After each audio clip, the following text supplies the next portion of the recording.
なぜ姉雲はルイを恐れているのに逃げなかったのでしょうか。彼らは互いを家族と呼んでいました。しかし、そこに家族としての信頼はあったのでしょうか。第一章。ルイの首を切った。炭治郎はそう思っていました。すべての力を使い果たし、倒れている禰豆子のもとへ這っていきます。ところがその時、背後から何かが迫ってくる気配を感じました。振り返った炭治郎の前にいたのは、ルイ。ルイはまだ生きていました。炭治郎に切られる直前、自らの糸で首を切っていたのです。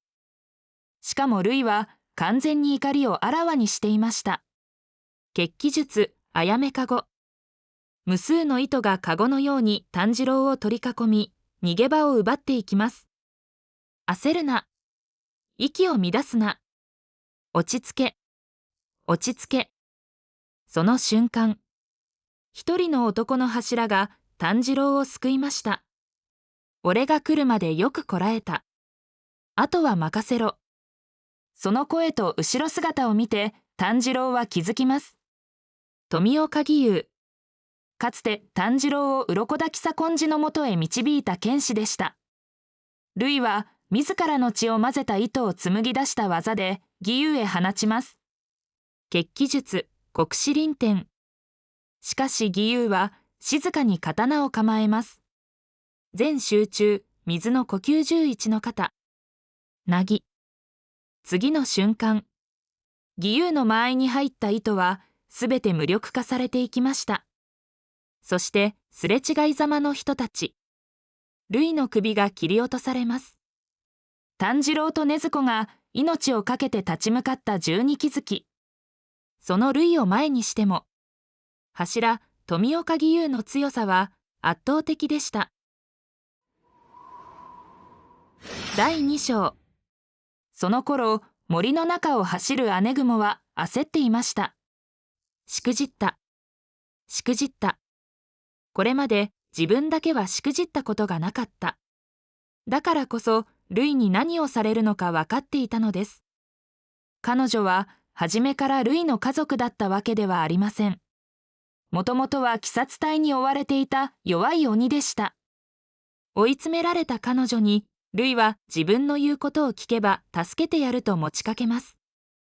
言う通りにするから助けて。じゃあ僕の家族になってよ。生き残るため彼女はそれを受け入れるしか選択肢はありませんでした。ルイの血を分け与えられ、顔までルイと似た姿へ変わり、姉という役割を与えられます。こうして集められた鬼たちは、それぞれ父、母、兄、姉、弟、妹という役割を演じることになりました。しかし、役割を果たせなければ容赦はありません。切り刻まれるもの、知能を奪われるもの、そして糸で縛られたまま日光にさらされるものまでいました。母雲も本当は子供の姿をした鬼でした。時折その姿に戻ってしまうと、父雲から暴力を受け、ルイからは首を糸で縛られて責められていました。やがて、そんな暮らしに耐えられなくなったもう一人の姉役の鬼が言います。一緒に逃げよう、ルイが山を離れている間に、ここから逃げようとしたのです。ところが、姉雲はルイのもとへ向かいました。逃げようとした鬼は捕まり、糸で縛られたまま日光にさらされます。なぜ姉雲は仲間と一緒に逃げなかったのでしょうか。彼女の本音はとても単純なものでした。私は自分さえ避ければいい。あいつらはバカだけど私は違う。それなのに、しくじった。そして時間は炭治郎がルイと出会う少し前へ戻ります。父雲も母雲も兄雲も倒された。姉雲はこのままでは自分たちも危ないと考え、ルイに逃げようと持ちかけます。しかし、その言葉を聞いたルイは、姉雲の顔を糸で傷つけました。そこへやってきたのが炭治郎です。だから炭治郎は、2人の間にあるものを感じ取りました。家族への信頼ではない。そこにあったのは、恐怖と支配。それでも姉雲は、ルイの命令から逃れることができません。山に残った鬼殺隊を始末するため、村田を繭の中へ閉じ込めます。その背後から、不意に女性の声が聞こえてきました。こんばんは。今日は月がきれいですね。第3章。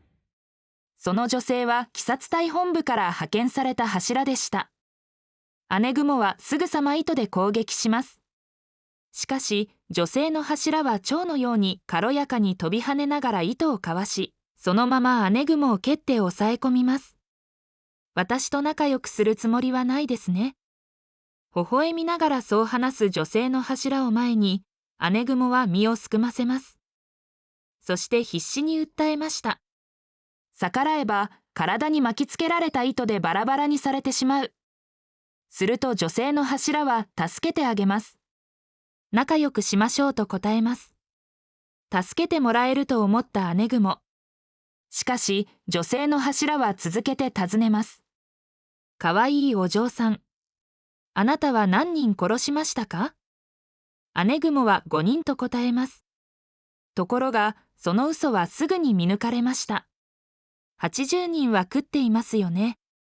実は西から山へ入った女性の柱は、繭に閉じ込められ、命を落とした鬼殺隊士たちをすでに見つけていたのです。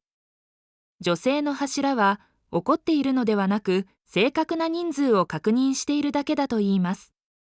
そして、罪を償えば許してあげると持ちかけました。その方法とは、目を傷つけ、腹を切り、内臓を引きずり出す。それほどの苦痛に耐え抜けば、これまで人を殺した罪を許してあげるというものでした。冗談じゃないわよ。姉雲は、その提案を拒絶して攻撃します。